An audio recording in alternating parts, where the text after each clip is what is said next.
বিশাল মাছ, হযরত ইব্রাহিম নবীর ভেড়া, আসহাবে কাহাফের কুকুর, এছাড়াও সুলাইমান নবীর হুদহুদ পাখি। সেই হুদহুদ পাখি কেন জান্নাতে যাবে?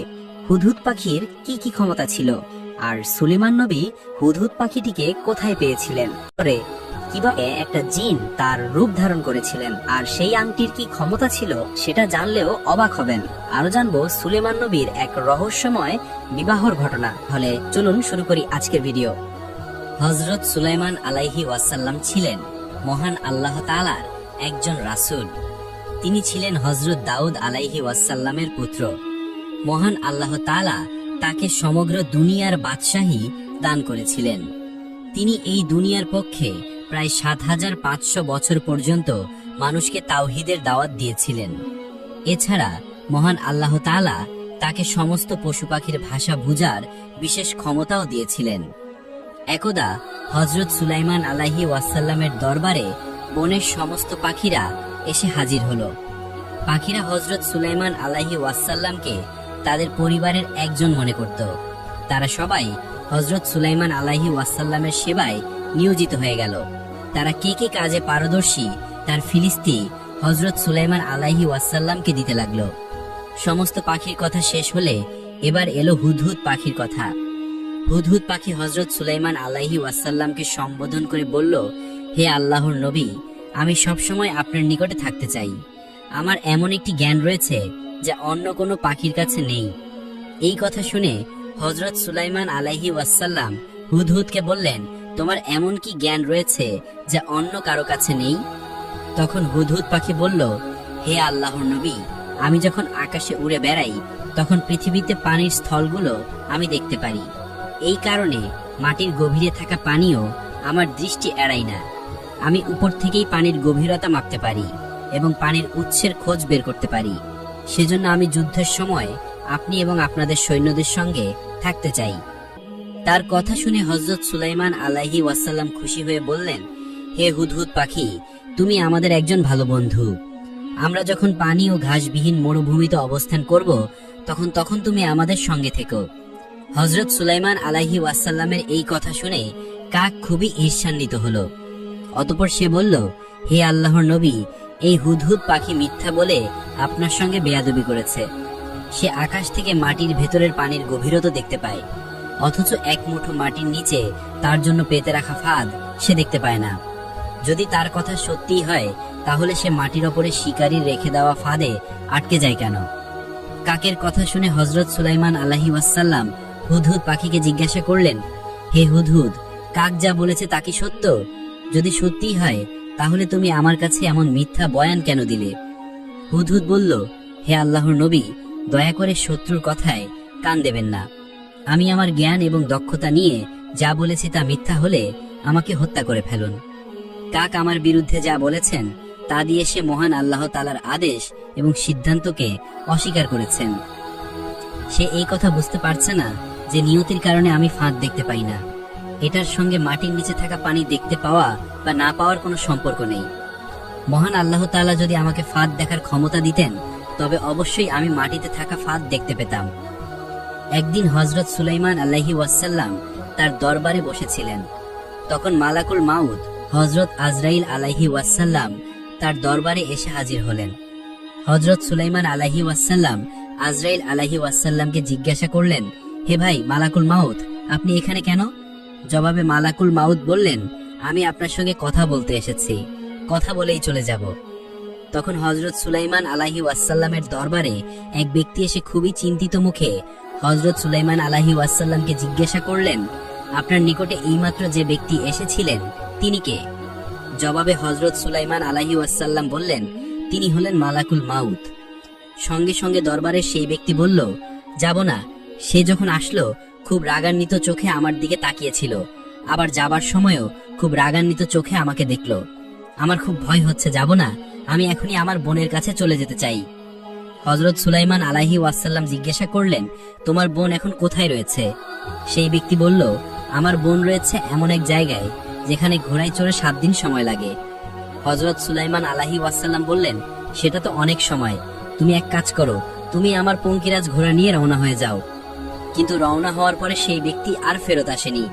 অতঃপর হযরত সুলাইমান আলাইহি ওয়াসাল্লাম মালাকুল মাউতের নিকট সেই দিনের ব্যাপারে এই প্রশ্ন করলেন। মালাকুল মাউত জবাব দিলেন, মহান আল্লাহ তাআলার নির্দেশে ওই ব্যক্তির রূহ কবজ করার নির্দেশ এসেছিল, কিন্তু তার রূহ কবজ করার কথা ছিল অন্য কোনো জায়গায়। আমি যখন দুনিয়ার দিকে নজর দেই তখন দেখতে পাই ওই ব্যক্তি আপনার নিকট বসে আছে। যেহেতু আপনার প্রাসাদ থেকে সেই জায়গার দূরত্ব প্রায় 7 দিনের মতো, তাই সে আপনার পঙ্কিরাজ ঘোড়া নিয়ে রওনা হয়ে যায় এবং যখন সে সেখানে পৌঁছে তখন আমি তার রূহ কবজ করে নেই। হযরত দাউদ আলাইহি ওয়াসাল্লাম ছিলেন মহান আল্লাহ তাআলার একজন নবী এবং রাসূল। একদা হযরত দাউদ আলাইহি ওয়াসাল্লাম তার পুত্র হযরত সুলাইমান আলাইহি ওয়াসাল্লামকে ডেকে পাঠালেন। পিতার আহ্বানে হযরত সুলাইমান আলাইহি ওয়াসাল্লাম যথাসময়ে পিতার সামনে এসে উপস্থিত হলেন। অতঃপর হযরত দাউদ আলাইহিস সালাম পুত্র সুলাইমান আলাইহিস সালামকে বললেন, হে আমার পুত্র, তুমি সমস্ত রাত ঘুমিয়ে কাটিয়ে দিও না, কারণ কোনো বান্দা যদি সমস্ত রাত্রি ঘুমিয়ে কাটিয়ে দেয় তবে সে কিয়ামত এবং নেক আমল থেকে অনেক দূরে সরে যায়। পবিত্র কুরআনুল কারীমেও মহান আল্লাহ তাআলা হযরত সুলাইমান আলাইহিস সালামের কথা বর্ণনা করেছেন। মহান আল্লাহ তাআলা হযরত সুলাইমান আলাইহিস সালামকে অনেক জ্ঞান এবং ক্ষমতা দান করেছিলেন। একদা হযরত হুদ আলাইহিস সালামের কাছে দুজন ব্যক্তি তাদের অভিযোগ নিয়ে হাজির হলো। তাদের মধ্যে একজন ছিল কৃষক এবং অপরজন ছিলেন ভেড়ার মালিক। কৃষক ব্যক্তি ভেড়ার মালিকের বিরুদ্ধে অভিযোগ করে হযরত দাউদ আলাইহিস সালামকে বলল, হে আল্লাহর নবী, অমুকের ভেড়া আমার ফসলের জমি খেয়ে নষ্ট করে দিয়েছে, আমি এর উপযুক্ত বিচার চাই। হযরত দাউদ আলাইহিস সালাম তার জ্ঞান অনুযায়ী বিচার করলেন এবং বললেন, এই ব্যক্তির কাছে যতগুলো ভেড়া রয়েছে তার মূল্য এই কৃষকের ফসলের মূল্যের সমান। অতএব ভেড়ার মালিক তার ক্ষতিপূরণ হিসেবে তার সমস্ত ভেড়া এই কৃষককে দিয়ে দেবে। অতঃপর বিচার শেষে যখন দুইজন ব্যক্তি হযরত দাউদ আলাইহিস সালামের দরবার থেকে ফিরে আসছিল তখন সেখানে হযরত সুলাইমান আলাইহিস সালাম এসে হাজির হলেন এবং তিনি তাদের কাছ থেকে বিচারের বিস্তারিত বর্ণনা শুনলেন। সমস্ত কথা শুনে হযরত সুলাইমান আলাইহিস সালাম সেই দুই ব্যক্তিকে নিয়ে পুনরায় হযরত দাউদ আলাইহিস সালামের নিকট হাজির হলেন এবং বললেন, হে পিতা, আপনি অনুমতি দিলে এই দুই ব্যক্তির অভিযোগ অনুযায়ী আমি আপনাকে একটা পরামর্শ দিতে চাই। হযরত দাউদ আলাইহিস সালাম বললেন, হে বৎস, তোমাকে অনুমতি দেওয়া হলো, পেশ করো তোমার সেই পরামর্শ। অনুমতি পেয়ে হযরত সুলাইমান আলাইহিস সালাম বললেন, হে পিতা, আপনি এই ভেড়ার মালিকের সমস্ত ভেড়া কৃষকের কাছে সোপর্দ করে দিন এবং কৃষকের সমস্ত জমি এই ভেড়ার মালিকের কাছে সোপর্দ করে দিন। এরপর ভেড়ার মালিক কৃষকের জমিতে পুনরায় চাষ করে সেই অবস্থায় ফিরিয়ে আনুক যেই অবস্থায় এই ভেড়ার মালিকের ভেড়া তার ফসল নষ্ট করেছিল, এবং এর মাঝে এই কৃষক সমস্ত ভেড়া থেকে দুধ এবং পশম সংগ্রহ করে উপকৃত হোক। এরপর ভেড়ার মালিক কৃষককে তার ফসল ফিরিয়ে দেবে এবং কৃষক তার কাছে থাকা সমস্ত ভেড়া ভেড়ার মালিকের কাছে সোপর্দ করবে। হযরত দাউদ আলাইহিস সালাম হযরত সুলাইমান আলাইহিস সালামের এই পরামর্শ শুনে খুবই খুশি হলেন। অতঃপর তিনি তার পূর্বের রায় পরিবর্তন করে পুনরায় সেই দুই ব্যক্তিকে এই রায় জানিয়ে দিলেন। এই কথা পবিত্র কুরআনে সূরা আম্বিয়াতে বর্ণনা করা হয়েছে, যেখানে মহান আল্লাহ তাআলা বলেন, অতঃপর আপনি দাউদ এবং সুলাইমানের কথা স্মরণ করুন, যেখানে তারা কৃষকের ফসলের জন্য করা অভিযোগের ফয়সালা করে দিয়েছিলেন। নিশ্চয়ই আমি সেই ফয়সালার মধ্যেই ছিলাম এবং আমি সুলাইমানকে এই ফয়সালা বুঝিয়ে দিয়েছিলাম।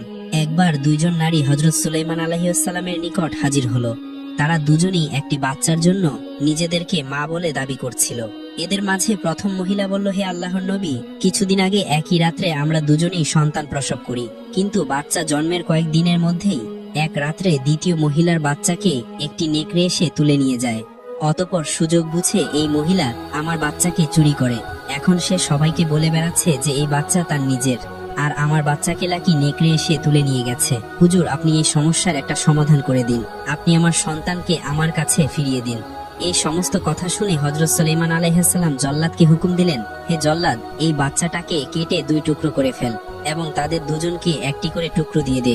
সুলাইমান বাদশার এই অদ্ভুত আদেশ শুনে প্রথম মহিলা হাউমাউ করে কেঁদে উঠল এবং বলল, হুজুর, দয়া করে আমার বাচ্চাকে মেরে ফেলবেন না, আপনি বরং তাকে আমার বাচ্চার মা বলে ঘোষণা করে দিন। আমার বাচ্চা বেঁচে থাকলে আমি খুশি হব। আর অন্যদিকে দ্বিতীয় মহিলা এই বিচার শুনে চুপ থাকে। এই দৃশ্য দেখে হযরত সুলাইমান আলাইহিস সালাম বুঝতে পারলেন যে প্রথম মহিলাই এই বাচ্চাটির প্রকৃত মা। তাই হযরত সুলাইমান আলাইহিস সালাম দ্বিতীয় মহিলাকে আদেশ করলেন বাচ্চাটিকে তার আসল মায়ের নিকট ফিরিয়ে দিতে। আর এভাবেই হযরত সুলাইমান আলাইহিস সালামের বিচক্ষণতায় বাচ্চাটি তার আসল মায়ের নিকট ফেরত গেল। সুবহানাল্লাহ। হযরত সুলাইমান আলাইহিস সালাম মহান আল্লাহ তাআলার কুদরতে বাতাসকে নিয়ন্ত্রণ করতে পারতেন। তিনি বাতাসকে হুকুম দিলেই বাতাস তাকে 1 মাসের পথ 1 ঘন্টায় নিয়ে যেতেন। প্রাণীরাও তার হুকুম পালন করত। অনেক অবাধ্য জিন তার হুকুমের অপেক্ষায় থাকত। শয়তান ভয়ে সবসময় পালিয়ে থাকত। হযরত হাসান বসরি রহমতুল্লাহ আলাইহি বর্ণনা করেন কিভাবে মহান আল্লাহ তাআলা হযরত সুলাইমান আলাইহিস সালামকে বাতাস নিয়ন্ত্রণ করার ক্ষমতা দিয়েছিলেন। সেই সময় হযরত সুলাইমান আলাইহিস সালামের খুব প্রিয় একটি ঘোড়া ছিল। সেই ঘোড়ায় চড়ে সে সব জায়গায় ঘুরে বেড়াতেন, কিন্তু তিনি সেই ঘোড়ার প্রতি সবসময় মোহগ্রস্ত থাকতেন। অতঃপর তিনি এই মোহকে কাটাতে সেই ঘোড়াকে জবাই করে ফেললেন।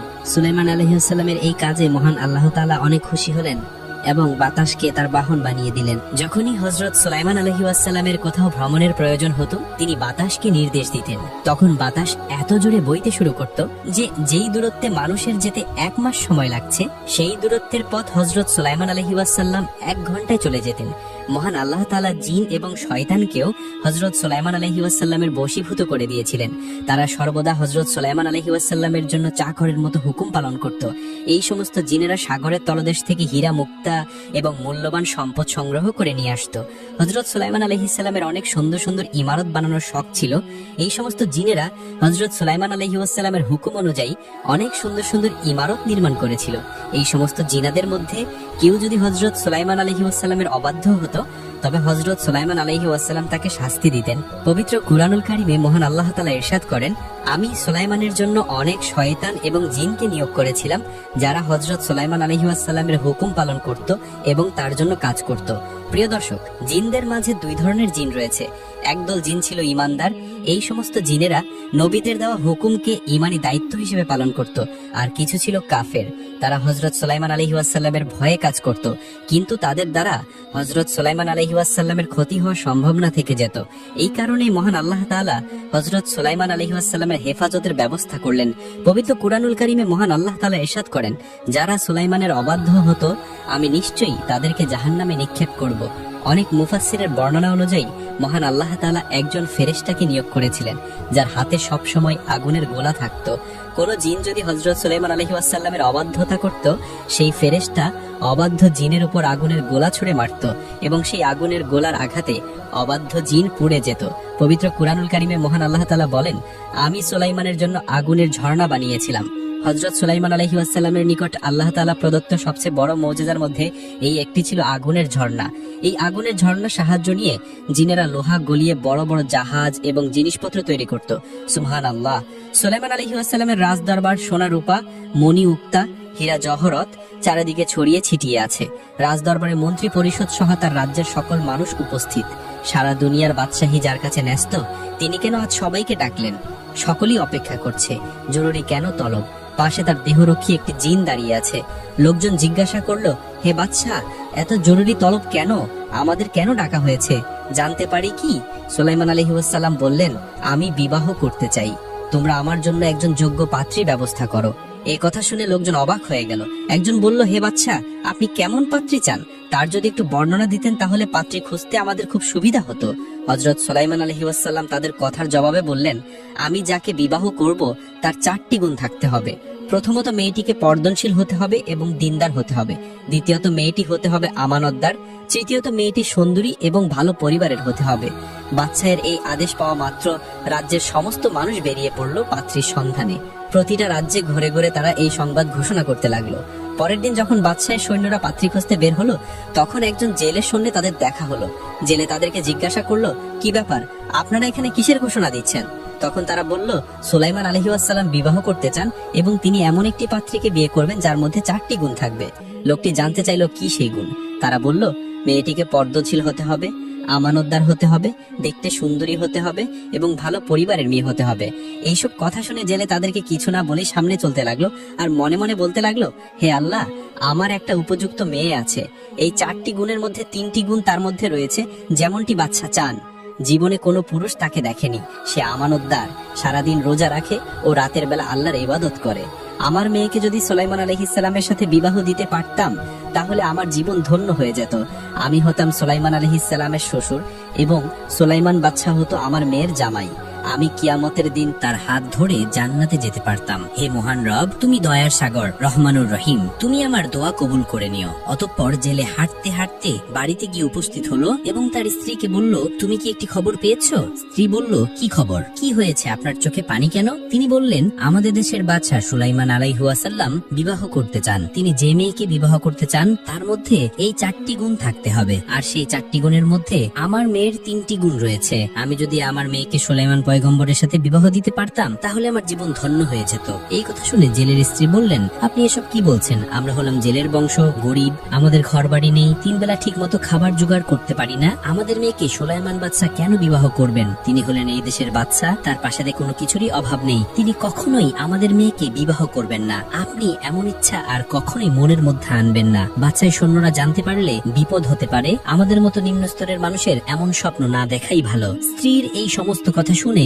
জেলে তার চোখ মুছে মাছ ধরার উদ্দেশ্যে রওনা হতে লাগলো। তখন মেয়েটি ঘর থেকে বের হয়ে বলল, আব্বাজান, আপনি এমন মন মোড়া হয়ে কোথায় যাচ্ছেন? কিন্তু তিনি মেয়ের প্রশ্নের উত্তর না দিয়ে চলে গেলেন। তখন মেয়েটি তার মাকে জিজ্ঞাসা করলো, আম্মাজান, আব্বাজানের কি হয়েছে? তখন মা মেয়েকে উত্তর দিল, শুনেছি সুলাইমান বাদশা বিয়ে করতে চান, আর তিনি যে মেয়েকে বিবাহ করতে চান তার মধ্যে 4টি গুণ থাকতে হবে। সেই 4টি গুণের মধ্যে তোমার মধ্যে 3টি গুণ রয়েছে, কিন্তু আমরা গরিব ও জেলের বংশ হওয়ার কারণে তোমার সঙ্গে বিয়ের প্রস্তাব দিতে পারলাম না। মেয়ে বলল, আম্মাজান, যদি আমার এমন ইমানদার পয়গম্বর বাদশার সাথে বিবাহ হতো তাহলে সত্যি আমার জীবন ধন্য হয়ে যেত। মা তাকে ধমক দিয়ে বলল, সাবধান, এমন স্বপ্ন দেখবে না। সুলাইমান আলাইহিস সালামের সৈন্যরা যদি শুনতে পারে তাহলে বাদশার কাছে নালিশ করবে। বাদশা ও আমাদের মধ্যে অনেক পার্থক্য, আমরা এমন স্বপ্ন কখনই দেখতে পারি না। তখন মেয়েটি কান্না করতে করতে ঘরের ভিতরে চলে গেল এবং জায়নামাজি বিছিয়ে আল্লাহর কাছে দোয়া করতে লাগলো, হে আল্লাহ, তুমি দয়াবান। যে সুলাইমানকে তুমি বাদশা বানিয়েছো সেই আমাকেই তুমি জেলের ঘরে জন্ম দিয়েছো। তুমি যাকে ইচ্ছা গরিব বানাও, আবার তুমি যাকে ইচ্ছা ধনী বানাও। তুমি ইচ্ছা করলে সবই করতে পারো।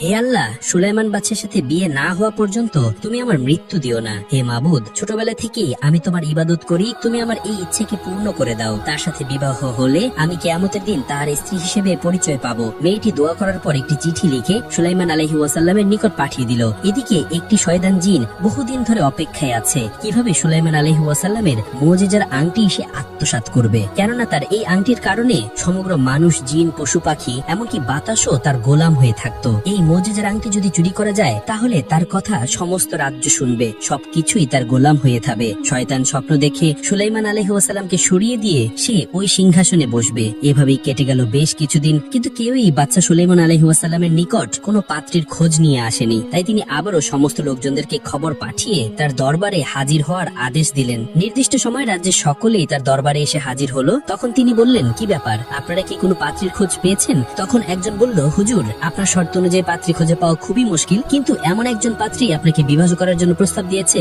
যা শুনলে আপনি অবাক হয়ে যাবেন। তিনি বললেন, কে সেই পাত্রী? তখন একজন বলল, হুজুর, আমাদের গ্রামেই একজন জেলে বাস করে, তার একটি মেয়ে আছে, সে আপনাকে একটি পত্র লিখে জানিয়েছে যে সে আপনাকে বিবাহ করতে চায়। তখন উপস্থিত আরেকজন বলল, হুজুর, এটা কখনোই সম্ভব নয়, বাদশা হয়ে আপনি কিভাবে জেলের মেয়েকে বিয়ে করবেন? তখন সুলাইমান বাদশাহ কিছু না ভেবে মেয়েটি পাওয়া পত্রটি ছিলে ফেলে দিলেন। উপর থেকে এক ফেরেশতা সবকিছুই শুনছিল এবং দেখছিল। যখন সে দেখলো পত্রটি অবজ্ঞার সাথে ছিঁড়ে ফেলা হয়েছে তখন সে আল্লাহর নিকট পৌঁছে গেল আর বলল, হে আল্লাহ, আপনার পয়গম্বর সুলাইমান বাদশা ধন সম্পদের মোহে অহংকারী হয়েছে, সে কোনো কিছু চিন্তা না করেই জেলের মেয়ের পত্রটি ছিঁড়ে ফেলে দিয়েছে। তখন আল্লাহ তাআলা বললেন, ধৈর্য ধরো, অতি শীঘ্রই সুলাইমান আলাইহিস সালামের পরীক্ষা শুরু হবে। এদিকে জেলের মেয়ে পত্রটি ছিঁড়ে ফেলা সংবাদ পেয়ে খুবই মর্মাহত হয়েছে। ভারাক্রান্ত মন নিয়ে কান্না করতে করতে আল্লাহর কাছে বলতে লাগলো, হে আল্লাহ, তুমি তো সবই জানো, আমি একজন গরিব জেলের মেয়ে, কিন্তু আমাকে তো তুমিই সৃষ্টি করেছো। আমি গরিব বলে সুলাইমান বাদশা আমার প্রস্তাব প্রত্যাখ্যান করেছে। হে আল্লাহ, তুমি হয় আমাকে ধনী বানিয়ে সুলাইমান আলাইহিস সালামের সাথে বিবাহ বন্ধনে আবদ্ধ করে দাও,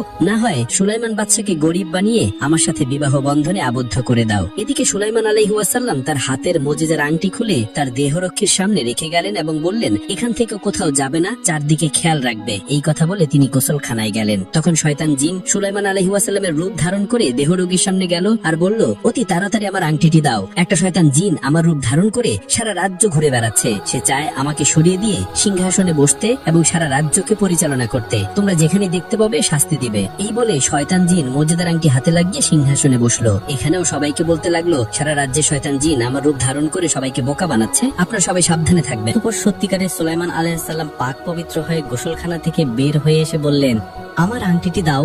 তখন দেহরক্ষী তাকে দেখে অবাক হয়ে গেল এবং বলল, কিসের আংটি, কার আংটি, আর আপনি বা কে? তখন সুলাইমান আলাইহিসসালাম বললেন, তুমি এসব কি বলছো? আমি তো কিছুই বুঝতে পারছি না। তুমি আমাকে চিনতে পারছো না? আমি তোমাদের সুলাইমান বাদশাহ। তখন দেহরক্ষীটি বলল, ও বুঝতে পারছি, তুমি সেই ছদ্ম বাদশাহ যে কিনা আমাদের রাজ্যে সিংহাসনে বসতে চাইছো। তিনি বললেন, কে সিংহাসনে বসতে চাচ্ছে? দেহরক্ষী বলল, তুমি মহলের সিংহাসনে গিয়ে দেখো। তখন তিনি সিংহাসনে গিয়ে দেখলেন নকল বাদশাহ বসে আছেন। তখন তিনি সেই নকল বাদশাকে জিজ্ঞাসা করলেন, তুমি কে? আমার সিংহাসনে বসে আছো কেন?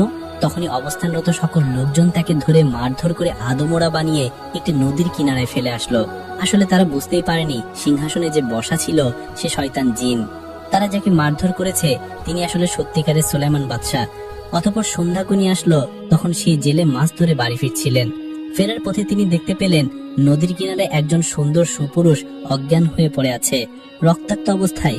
তখন তিনি তার পাশে গেলেন আর লক্ষ্য করলেন তার কপাল থেকে যেন উজ্জ্বল নূরের জ্যোতি বের হচ্ছে। তখন জেলে নদীর পানি এনে তার মাথায় দিলেন। কিছুক্ষণ পর জ্ঞান ফিরল। তখন জেলে তাকে জিজ্ঞাসা করলো, কে আপনি? এভাবে এখানে পড়ে আছেন কেন? তখন সুলাইমান আলাইহিসসালাম ভাবতে লাগলেন, যদি আমি বলি সুলাইমান বাদশাহ তাহলে তিনিও আমাকে বিশ্বাস করবেন না। তখন তিনি জবাব দিলেন, আমার মাথায় খুব আঘাত পেয়েছি, আমি কিছুই বলতে পারছি না। তখন জেলে বললেন, তাহলে আপনি আমার সঙ্গে আমার বাড়িতে চলেন। অতঃপর তিনি সুলাইমান আলাইহিসসালামকে তার বাড়িতে আশ্রয় দিলেন। জেলে এবং তার স্ত্রী মিলে তাকে সেবা যত্ন করতে লাগলেন। পরের দিন সকালবেলা তিনি একটু সুস্থ হলেন। তখন জেলে তাকে জিজ্ঞাসা করলেন, তুমি এখন কোথায় যাবে বাবা? কিন্তু সুলাইমান আলাইহিসসালাম কোনো উত্তর দিলেন না, কারণ তিনি বুঝতেই পারছিলেন না যে তিনি এখন কোথায় যাবেন। তাই তিনি চুপ করে রইলেন। তখন জেলে বলল, বাবা, তোমার যদি যাওয়ার মতো কোনো জায়গা না থাকে তবে আমার সাথে থাকতে পারো।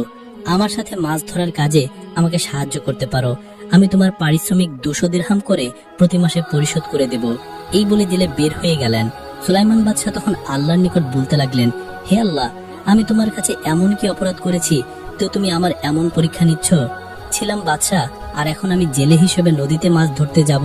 হে আল্লাহ, আমি যদি কোনো অন্যায় করে থাকি তাহলে এই দুনিয়াতেই আমাকে ক্ষমা করে দিও, কাল কিয়ামতের দিনে আমাকে পাপী বানিয়ে রেখো না। এইসব বলে কিছুক্ষণ পর সুলাইমান বাদশাহ জেলের সঙ্গে নদীতে মাছ ধরতে গেলেন। যাওয়ার সময় তারা দেখলো কিছু লোকজন পেরেশান অবস্থায় দাঁড়িয়ে আছে। তখন জেলে তাদেরকে জিজ্ঞাসা করলেন, কি হয়েছে? আপনারা এমন পেরেশান হয়ে আছেন কেন?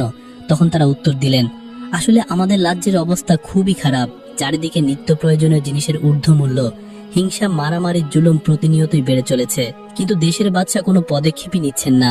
জানি না সুলাইমান বাদশার কি হয়েছে। তিনি তো আগে এমন ছিলেন না। জনগণের দুরবস্থায় তিনি সবসময় পাশে থাকতেন। তখন সুলাইমান আলাইহিসসালাম মনে মনে ভাবছেন, আসলে আমি তো তোমাদের সুলাইমান বাদশাহ। ওই সিংহাসনে যে বসে আছে সেই শয়তান জিন, সেই রাজ্যের ক্ষতি করছে। আমার হাতের মজেদার আংটি নিয়ে সে ক্ষমতা কাজে লাগাচ্ছে। এখন আমি যদি বলি তোমাদের সত্যিকারের বাদশাহ, তাহলে তোমরা কখনোই আমার কথা বিশ্বাস করবেন না। এইসব ভেবে তারা নদীতে চলে গেল মাছ ধরতে। জেলে যখন প্রথম জাল ফেললো নদীতে, দেখতে পেল প্রথমবারই প্রচুর মাছ উঠেছে তাদের জালে। তখন জেলে আল্লাহর কাছে শুকরিয়া আদায় করে বলতে লাগলো, হে আল্লাহ, যেদিন থেকে এই সুপুরুষ আমার বাড়িতে এসেছে সেদিন থেকে আমার ঘর রহমতে ভরে গেছে। আমি জানি না কি এই পুরুষ, তার ওসিলায় তুমি আমাকে রহমত দান করেছো। সমস্ত প্রশংসা তোমার। ওই মাছ ধরা শেষে তারা আবার বাড়ি ফিরলেন। সেদিন রাতে জেলের মেয়েটি আবার আল্লাহর নিকট কান্নাকাটি করে বলতে লাগলো, হে মাবুদ, তুমি দয়ার সাগর। আমার এই জীবনে আমি কোনো পুরুষকে দেখিনি, কোনো পুরুষও আমাকে দেখেনি, কিন্তু সুলাইমান বাদশাকে আমি না দেখে পছন্দ করেছি। তার সাথে আমি বিবাহ বন্ধনে আবদ্ধ হতে চাই। হে রব্বুল আলামিন, সুলাইমান বাদশার সাথে আমার বিবাহ সম্পন্ন না হওয়ার পর্যন্ত তুমি আমার মৃত্যু দিও না। তাকে স্বামী হিসেবে আমার পাশে পেয়ে আমার নারী জীবন ধন্য করতে চাই। নিশ্চয়ই আপনি আমার সহায় হবেন। কিয়ামতের দিনে আমি তার হাত ধরে জান্নাতে প্রবেশ করতে চাই। হে আল্লাহ, আপনি আমার এই দোয়া কবুল করুন। পরের দিন আবার সুলাইমান বাদশাহ জেলে মাছ ধরছিল। হঠাৎ করে প্রচন্ড ঝড় বৃষ্টি শুরু হলো। তখন নদীর উপর দিয়ে উড়ে যাচ্ছিল একটি ভালো জিন। সুলাইমান বাদশাকে দেখে ভালো জিনটি চিনতে পারলো। সে থেমে গিয়ে ভাবতে লাগলো, কি ব্যাপার, সুলাইমান বাদশাহ এখানে কেন, তাহলে বসে আছে কে? তখন সে এখানে কিছু না বলে উড়ে চলে গেল বাদশাহ মহলে। রাজমহলে গিয়ে দেখলো সিংহাসনে শয়তান জিন ছদ্মবেশে অবস্থান করছে, আর তার আঙ্গুলে পড়ে আছে সেই মজেজের আংটি, যার মধ্যে সে সমগ্র বিশ্বকে তার গোলাম বানিয়ে রেখেছে। তখন ভালো জিন বলল, হে শয়তান, তোর রাজত্ব আজই শেষ। তোকে আমি ঠিকই চিনতে পেরেছি। তাড়াতাড়ি মজেজের আংটিটি সুলাইমান আলাইহিস সালামকে দিয়ে দে। এই বলে ভালো জিন শয়তান জিনটিকে তাড়া করতে লাগলো। এদিকে জেলে ও সুলাইমান বাদশাহ যখন মাছ ধরে নদীর কিনারায় এসে থামলো, তখনই ভালো জিনটি খারাপ জিনটিকে তাড়া করতে করতে নদীর উপর দিয়ে যাচ্ছিল। আর তখনই খারাপ জিনের আঙুল থেকে মুজিজার আংটিটি খুলে নদীতে পড়ে গেল। পড়ে যাওয়ার সাথে সাথে নদীতে থাকা একটি বড় মাছ আংটিটি গিলে ফেললো। আর তখনই নদীতে থাকা সব মাছ তার গোলাম হয়ে গেল। বড় মাছটি যেদিকে যায় অন্য সকল মাছও তার পিছন পিছন যায়। বড় মাছটি বুঝতে পারছিল না যে হঠাৎ করে সকল মাছ সকল জীব কেন তার পিছু করেছে। তারপর জেলে ও সুলেমান বাদশাহ মাছ বিক্রি করে বাড়ি ফিরলেন। পরের দিন সকালবেলা সারা দেশে রটল পড়লো যে সুলেমান বাদশাকে খুঁজে পাওয়া যাচ্ছে না। তিনি হঠাৎ করে কোথাও যেন উধাও হয়ে গেলেন। এদিকে জেলের ঘরে থাকেন সুলেমান আলাইহিস সালাম প্রায় 1 বছর হয়ে গেল। তিনি মনে মনে ভাবছেন, আর কতদিন এভাবে অন্যের আশ্রয়ে থাকবো, এখন আমি চলে যাব। অন্যদিকে জেলে তার স্ত্রীকে ডেকে বলল, হে বিবি, আমাদের ঘরে থাকা যুবকটিকে তোমার কেমন লাগে? তিনি বললেন, মাশাআল্লাহ, যুবকটি খুবই ইমানদার ও সৎ চরিত্রের অধিকারী। জেলে বললেন, এই যুবক যেদিন থেকে আমার বাড়িতে এসেছে সেদিন থেকে আমার বাড়ি বরকতময় হয়েছে। আমার ঘরের অভাব অনটন দূর হয়ে গেছে। আমি ভাবছি আমার কন্যার সাথে এই যুবকটিকে বিয়ে দেব। তুমি কি আমার সাথে একমত? তিনি বললেন, যুবকটি কি রাজি হবে? সে যদি আমাদের মেয়েকে বিয়ে করতে রাজি হয় তবে আমার কোনো আপত্তি নেই। তখন জেলে হযরত সুলেমান আলাইহিস সালামের নিকট আসলেন এবং বললেন, বাবা, তোমার সাথে আমার কিছু কথা বলার ছিল। সুলেমান আলাইহিস সালাম বললেন, জি বলুন। জেলে বললেন, আচ্ছা বাবা, বলো তো আমাদের বাড়িতে আমরা মোট কতজন সদস্য আছি? সুলেমান আলাইহিস সালাম বললেন, 3 জন, আপনি, আমি আর আপনার স্ত্রী। জেলে বললেন, না, এই ঘরে আমরা মোট 4 জন আছি। আমার ঘরে আমার একটা উপযুক্ত মেয়েও আছে। সুলেমান আলাইহিস সালাম বললেন, কি বলেন? আমি তো এতদিনের মধ্যে কোনোদিনও তাকে দেখিনি। জেলে বললেন, বাবা, আমার মেয়েটি খুবই ইমানদার, আমানতদার, পর্দানশীল ও সুন্দরী, তাই তুমি তাকে কখনোই দেখনি। সে সারাদিন রোজা রাখে ও সারা রাত আল্লাহর ইবাদত করে। আমি আমার এই মেয়েকে তোমার কাছে বিয়ে দিতে চাই। বাবা, তুমি কি আমার এই প্রস্তাবে রাজি আছো? এই কথা শুনে সুলেমান আলাইহিস সালাম মনে মনে আল্লাহকে স্মরণ করলেন এবং বলতে লাগলেন, হে আল্লাহ, তুমি আমাকে কি পরীক্ষায় ফেললে? আমি কি ছিলাম আর কি হয়ে গেলাম? যার আশ্রয় এতদিন আছি তিনি আমাকে বিয়ের প্রস্তাব দিচ্ছেন। আবার আমার পছন্দের সবগুলো গুণই তার মধ্যে রয়েছে। আমি এখন তাকে কিভাবে ফিরিয়ে দিব? এসব ভেবে তিনি বললেন, আমি আপনার এই প্রস্তাবে রাজি আছি। তখন জেলে তাকে কিছু দিরহাম দিয়ে বললেন, বাবা, এগুলো দিয়ে তুমি বিয়ের বাজার করে নিয়ে আসো। এরপর তাদের দুজনের বিবাহ কার্য সম্পূর্ণ হলো। পরদিন আবার জামাই শ্বশুর নদীতে মাছ ধরতে গেল। যখনই তারা নদীতে জাল ফেললো তখনই জালে ওই আংটিটি গিলে ফেলা বড় মাছও আরো অনেক মাছ ধরা পড়লো। এটা দেখে তারা খুবই খুশি হলো এবং আল্লাহর কাছে শুকরিয়া আদায় করলো। বড় মাছটি ছাড়া তারা অন্য সকল মাছ বিক্রি করে বড় মাছটিকে বাড়িতে নিয়ে গেল খাওয়ার জন্য। কিন্তু কেউই জানতো না যে ওই মাছের পেটের ভিতরে সুলেমান আলাইহিস সালামের মুজিজার আংটি রয়েছে। জেলে বাড়িতে এসে তার মেয়েকে বললেন, মা, আজকে তুমি জামাইয়ের জন্য এই মাছটি রান্না করবে। অতঃপর জেলের মেয়ে যখনই মাছটি কাটলো তখন সে দেখলো মাছের পেটের ভিতরে একটি আংটি। আংটিটি সাধারণ আংটির চেয়ে একদম আলাদা, খুবই সুন্দর। জেলের মেয়ে ভাবলো, যেহেতু আজকে আমাদের বিবাহের প্রথম দিন, স্বামীকে দেওয়ার মতো তো আমার কাছে কিছুই নেই, তবে এই আংটিটি আজকে স্বামীকে উপহার দেব। এদিকে ভালো জিন সুলাইমান আলাইহিস সালাম এদিক ওদিক খুঁজছিল। সে বুঝতে পারছিল যে বাদশার হাতে মুজিজের আংটিটি না থাকায় তিনি তার সকল ক্ষমতা হারিয়ে ফেলেছেন। তার পূর্ববর্তী কোনো কিছুই মনে নেই। এর মাধ্যমে দেশের সমস্ত জনগণ বুঝতে পারল যে এতদিন যে সিংহাসনে বসেছিল সে সত্যিকারের বাদশা ছিল না, সে একটি শয়তান জিন। তখন সত্যিকারের সুলাইমান বাদশাকে পাওয়ার জন্য সবাই বেকুল হয়ে উঠল। অপরদিকে জেলের বাড়িতে সুলাইমান আলাইহিস সালাম তার স্ত্রীকে সালাম দিয়ে তার ঘরে প্রবেশ করলেন এবং তারা বললেন, আমরা দুজনের অপরিচিত, আমরা কোনোদিন কাউকে দেখিনি। আল্লাহ তাআলার ইচ্ছায় আজ আমরা বিবাহ বন্ধনে আবদ্ধ হয়ে স্বামী স্ত্রী হয়েছি, তবে আমার কিছু জানার আছে। মেয়েটি বললেন, জি বলুন। এরপর সুলাইমান আলাইহিস সালাম বললেন, তুমি কি আমাকে বিয়ে করার আগে অন্য কাউকে পছন্দ করতে? সুলাইমান আলাইহিস সালামের স্ত্রী বললেন, জি না, তবে আমার একটা ইচ্ছে ছিল। সুলাইমান আলাইহিস সালাম বললেন, কি ইচ্ছা? তিনি বললেন, বহুদিন আগে আমি একজনকে না দেখেই পছন্দ করেছিলাম এবং আল্লাহর কাছে চেয়েছিলাম তার সাথে বিবাহ হওয়ার আগে যেন আমার মৃত্যু না হয়। সেই মানুষটির 4টি শর্তের মধ্যে একটি শর্ত আমার মধ্যে ছিল না, অর্থাৎ আমি গরিব ও জেলের মেয়ে হওয়ার কারণে সে আমার প্রস্তাবপত্রটি ছিঁড়ে ফেলে দিয়েছিল। সুলাইমান আলাইহিস সালাম বললেন, কে সেই ব্যক্তি? সুলাইমান আলাইহিস সালামের স্ত্রী উত্তর দিলেন, সে হলো দাউদ পুত্র সুলাইমান আলাইহিস সালাম, যার রাজ্যে টাকা পয়সা ধন দৌলত কোনো কিছুরই অভাব ছিল না। আমি আল্লাহর কাছে তখন দোয়া করেছিলাম, হে আল্লাহ, হয়তো তুমি আমাকে ধনী বানিয়ে দাও, না হয় সুলাইমান আলাইহিস সালামকে গরিব বানিয়ে দাও এবং তাকে আমার কাছে এনে দাও। থাক, এসব কথা বলে আর লাভ নেই। এখন থেকে আপনি আমি স্বামী স্ত্রী। তখন সুলাইমান আলাইহিসসালাম ভাবলেন, হে আল্লাহ, এই মেয়ের দোয়াই তুমি কবুল করেছো, আজ আমি বাদশা থেকে জেলে হয়েছি। মেয়েটি তখন মাছের পেটে থাকা আংটিটি সুলাইমান আলাইহিসসালামের আঙ্গুলে পরিয়ে দিলেন, আর সাথে সাথে সুলাইমান আলাইহিসসালাম তার আগের সকল মুজিজা ফিরে পেলেন। সম্পূর্ণভাবে তার পূর্বেকার সমস্ত ঘটনার কথা মনে পড়ল। তখন তিনি সবকিছু জেলের মেয়েকে খুলে বললেন। তিনি আল্লাহর কাছে যার জন্য প্রার্থনা করতেন, ভাগ্যক্রমে সেই সুলাইমান আলাইহিসসালামেরই সঙ্গেই তার বিবাহ হয়েছে বলে সান্ত্বনা দিলেন এবং সেজদায় পড়ে বলতে লাগলেন, হে আল্লাহ, আমি ক্ষমতার বশবর্তী হয়ে অহংকারী হয়ে পড়েছিলাম, যার কারণে আমার এমন পরিস্থিতি হয়েছে। তুমি আমার সকল অপরাধ এই দুনিয়াতেই ক্ষমা করো। এইভাবে আল্লাহর কাছে ক্ষমা চেয়ে হযরত সুলাইমান আলাইহিসসালাম নতুন জীবন শুরু করলো। প্রিয় দর্শক, আশা করি ভিডিওটি আপনার হৃদয়ে কিছু স্পর্শ করেছে। এটি শুধু দেখেই থেমে যাবেন না, জীবনে কাজে লাগান। লাইক দিন, শেয়ার করুন, আর নতুন ইসলামিক ভিডিও পেতে চ্যানেলটি সাবস্ক্রাইব